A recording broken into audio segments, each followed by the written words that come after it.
This one's for families, cargo haulers, and anyone looking for a fat tire e-bike that can do a little bit of everything. Today we're checking out Mokwheel's newest cargo style ride, the Scoria 2.0. We're going to unbox it, put it together, go over the features, take it for a real ride, and then I'll give you my honest pros and cons. Let's see if this new model is actually worth the hype.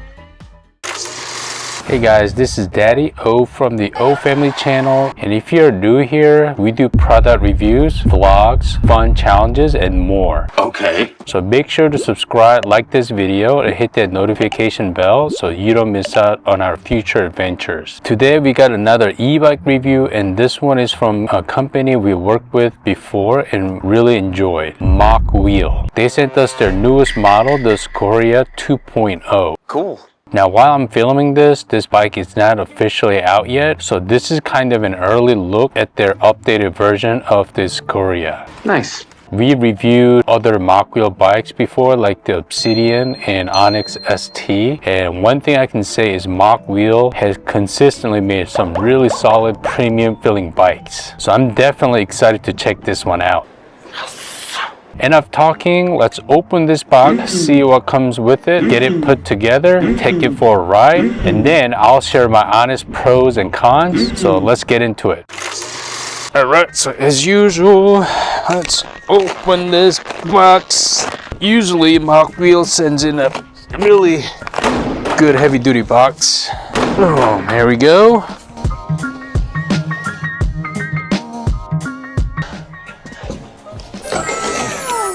Whoa! I like that bike. You like it? Mokwheel always does a really solid job with packaging, and this new Scoria 2.0 is no different. Everything came packed up really well and protected nicely, so let's open this thing up and see what all comes inside. After cutting all the zip ties and pulling off the foam and wrapping, here it is. Wow. And man, this bike looks good. Yeah. I'm really liking this color. And it's nice that the rear rack is already installed. Nice. It has that practical cargo bike look, but it still looks clean and modern at the same time. Here's a look at the front tire with the gum wall look, and the tread looks good for everyday riding and commuting. We've also got the front fender, a comfy looking saddle, and a manual air pump, which I'll probably never use. And inside the smaller box, you get your toolkit, Mokwheel's thank you card, the user manual. Even though it says 3.0, this is actually the Scoria 2.0, plus the pedals, headlight, the 2.8-inch detachable LED display, extra hardware, a Mokwheel keychain, screwdriver, charger, and some zip ties. That's pretty much everything that comes in the box. So now let's get this bike put together. Now it's time to get this bike put together. The first thing I like to do is carefully flip the bike over so I can start with the front wheel. From there, I remove the brake guard, loosen the bolts and washers on the front wheel, and carefully slide it into place, making sure the brake rotor lines up properly between the brake pads. Once that's in, tighten everything down and give it a quick spin just to make sure everything is moving nice and smooth. After that, flip the bike back over and loosen the screws on the stem so you can turn it into the correct position. Line it up with the front tire, tighten it down, and then loosen the screws on the handlebar clamps so you can set the handlebar in place. Put the clamps back on, tighten everything up, and adjust it to whatever feels best for your riding position. Next, loosen the seat clamp, slide the seat post in, adjust it to your height, and tighten it back down. From there, move to the front fender and headlight. Loosen the screws on the sides of the front fork and the one up top in the middle. Slide the fender and headlight into place. Then tighten everything back down and make sure it's all lined up correctly.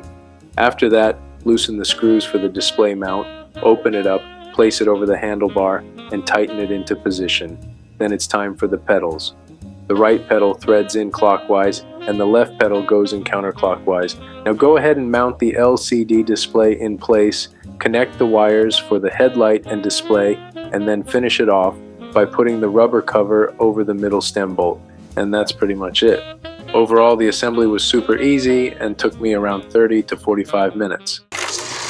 Alright guys, now that the bike is fully put together, I gotta say I'm really liking the looks of this thing. Wow. All I had to install was a front tire, front fender, headlight, handlebar, seat, and pedals. Nothing too crazy there. As far as the styling goes, I think Mokwheel did a really nice job. This dark blue color looks super clean, especially with the silver accents and logo. It definitely has a sharp premium look to it. And if dark blue isn't your thing, it also comes in white, fiber brick red, olive green, and orange color. Now let's go over the specs real quick. This bike comes with a 750 watt motor with 1100 watts of peak power, up to 90 newton meters of torque, and top speed of 28 miles per hour. So on paper, it should have plenty of power for cruising around, tackling hills, and carrying some extra weight. For the battery, you're looking at 48 volt, 19.6 amp hour battery with the claimed range of around 60 to 80 miles. But of course, real world range is always going to depend on rider weight, terrain, wind, pedal assist level, and how hard you're pushing it. It's also rocking 20 by 4 inch fat tires, hydraulic brakes, Shimano 8-speed drivetrain, and a suspension fork with 100 millimeters of treble, so that should help smooth out bumps and make the ride a lot more comfortable. Another thing I like is that this is a step-through frame, and because of it, sits fairly low to the ground. I do think shorter riders are going to feel a lot more comfortable on this bike. Mokwheel says it fits riders from about 5 feet all the way up to 6'2", and honestly I can see that. This is also more of a cargo style e-bike, so you do get the rear rack in the back, and the max load is rated at 350 pounds. The bike itself weighs a little over 82 pounds, so yes, it's not exactly lightweight on paper, but weirdly enough it doesn't feel as heavy as that number sounds. And one more thing, the whole bike is rated IPX6, which basically means it has a strong water resistance, so it should be fine against splashes and rain, just not something you want to dunk in water. So overall on paper, this thing is looking really promising. It's got solid power, a big battery, fat tires, suspension, hydraulic brakes, and cargo capability too. But you guys already know, specs only tell part of the story. The real question is, how does it actually ride? So let's go take it out and see what this Scoria can do. Alright, before we take it out for a spin, let me show you guys a few button functions here. Let's go ahead and take the screen protector off. So the power button is on the left. Hold that for a few seconds. And I do love this color LCD display. As you can see, it's very similar to the other one. It shows speedometer. On the top side, it shows the pedal assist. On the bottom, shows how many minutes this bike been on. And on the right corner, shows trip mileage. On top, that's a plus and minus button. And plus, obviously, that's gonna change the mode to pedal assist 1. It goes up to 5.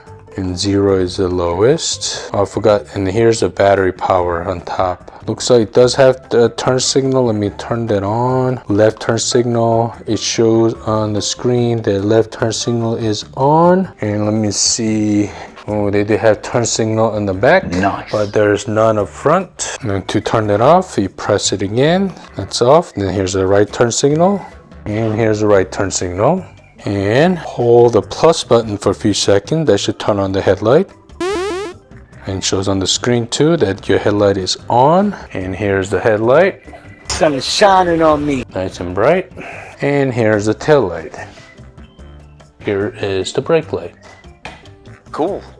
Also, they do have walk assist. You hold minus for a few seconds. Oh, that's quick. And that's the walk assist. On the right side, we do have 8-shift Shimano manual gear, and it's a trigger one, which I love. You can see, here's the dinghy bell. I do love their bubbly ergonomic grip here. They are super comfortable. And one more thing is, if you guys want to go to more advanced setting, you hold a left arrow and a right arrow for a few seconds. And here's the advanced setting, and you can change the brightness, unit, throttle speed. So 20, change that to, I doubt it'll go 30, but we'll try 30. And then assist speed, Let me see, goes up the pedal assist 5, we'll leave that alone. Intensity setting, I think that's the torque, it's at 3. Let's change it to 5. Riding mode, we'll leave that alone. Setup, and here is the left thumb throttle, and that's it. Let's go ahead and take it out for a spin. All right guys, let's go ahead and take this bike out for a spin. Beautiful day today, about 59, 60 degrees. Let's go ahead and turn the bike on. I do love their screen. Mokwheel. And screen is bright enough that I can clearly see the speedometer, even direct sunlight. So let's go ahead and start with pedal assist 0, because this bike, it's light enough that you should be able to pedal like it's a regular bike. It's gonna be super easy. Are you sure so about lightly that? Paddling without any pedal assist. It's going about 4 miles per hour. Once again, it's super windy today, but yeah.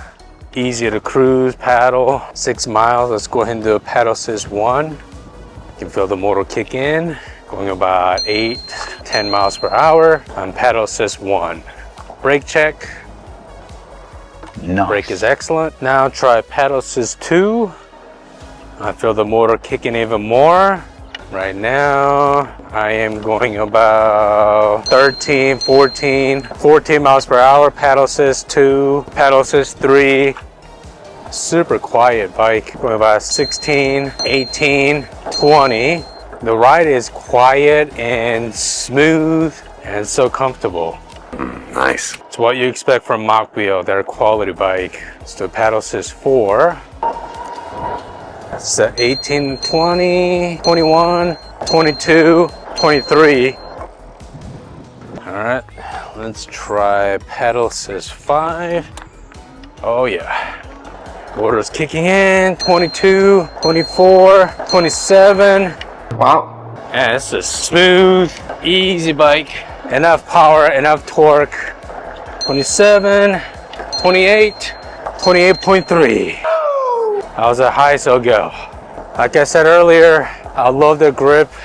Seat is comfortable. Surprisingly, it's not very bumpy. Even only with the front fork. Front suspension is comfortable. Even though it says 82 pounds bike, it does not feel like that. It feels lightweight. And wider tires, it's easy to maneuver and handle.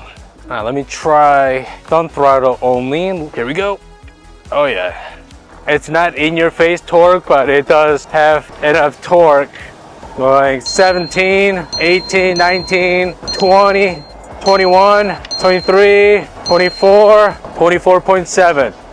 Nice. That's a high so go thumb throttle. All right, even though it's not a full suspension, let's test out this bumpy roads here. See how it handles. I think it will handle well because the way I was riding it, very comfortable. So let's go and test it out real quick. Even though this bike only comes with front suspension, it still felt really smooth during the ride.